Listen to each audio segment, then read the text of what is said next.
Alright.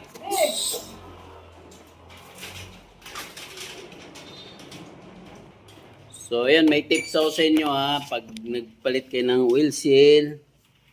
Ayan, mga wheel seal ano. Yan, ito. Wheel seal sa magneto ng TMX. So, huwag nyo diretso higpitan to. Papakita ko sa inyo. Ito. Huwag nyo diretso higpitan. Kailangan, pag higpit konti, pupukpukin nyo to. Ito. Yan, ito. Higpit, pukpok, higpit, pukpok hanggat sumagat siya, hanggat mahigpitan nyo na gusto. Huwag nyo higpitan diretso kasi malulustrate siya. Alright? So, ayan. Pag dito naman is hugutin nyo lang. Yan o. Nahulog yung washer. So, huwag kayong mag-alala dyan. Sungkitin nyo lang patas yan.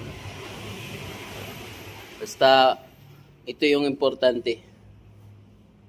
Yan, dito. Ito.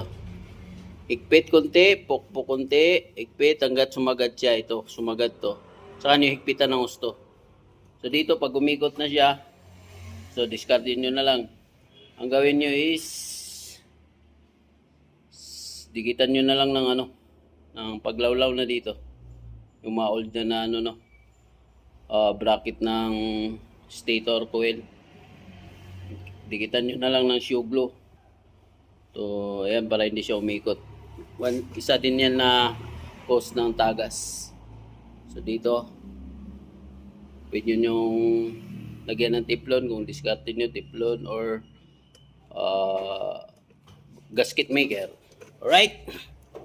So, ayan. Kakabit ko na. Yun lang ang tips ko. Alright. Bye-bye.